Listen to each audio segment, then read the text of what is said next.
Okay class, now move on to question number 2. The same question is there. Find the square of the following numbers. Part number 1 is 2 by 3. Here we have the fraction form 2 divided by 3. How will we solve it? In the first step, we have to put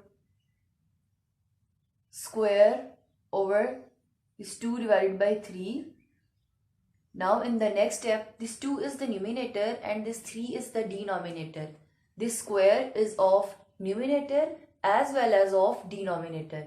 So first in the numerator, 2 square means we have to multiply it 2 times divided by, in the same way, 3 multiplied by 3. When we multiply them, we'll get 4 divided by 3 into 3 is 9. So this 4 by 9 will be the answer of this fraction. Next part is part number 6. Now we have a decimal form in this part, 0.5. Now in the first step, we have to put the square over this 0.5. It means we have to multiply 0.5 2 times, and when we multiply, we'll get 0.25. Next question is question number 3. Tell which of the following are perfect squares. Part number 5 is 64. In this part, we have to tell that whether the given number is a perfect square or not.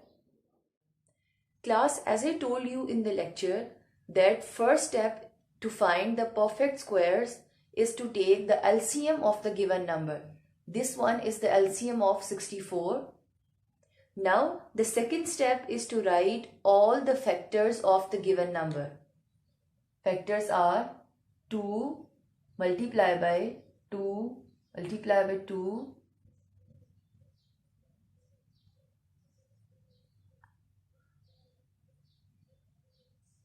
These are the factors of the number 64. Now next step is to make the pairs. In pair, both numbers should be same. No number is left, it means it is a perfect square. It is a perfect square.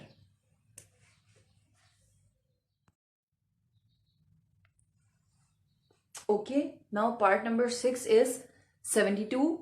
Now again, the first step is to take the LCM of the given number. This one is the LCM of 72. Now next step is to write all the factors that are 2 multiplied by 2 multiplied by 2 multiplied by 3 multiplied by 3. Now next step is to make the pairs. Here is the pair of 2 and the pair of 3. As you can observe that this 2 is left alone, it means this 72 is not a perfect square.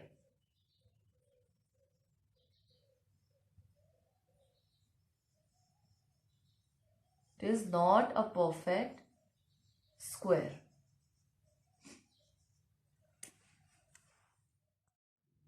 Okay class, now last question of this exercise is question number 4. Find all the perfect squares between 1 and 101. We will take a start from the table of 2. 2 into 2 is equals to 4. 4 is the perfect square of 2. 3 into 3 is 9. 9 is the perfect square of 3. 4 into 4 is 16. 16 is the perfect square of 4. We will keep doing this till we'll get a number that is less than 101. 10 into 10 is equals to 100. 100 is the perfect square of 10. And 100 is the number that is less than 101. You have to do all these questions on your notebook. Your writing should be neat and clean. You have to draw margins and do underlining on your notebook. PDF and diary will be provided to you after this lecture.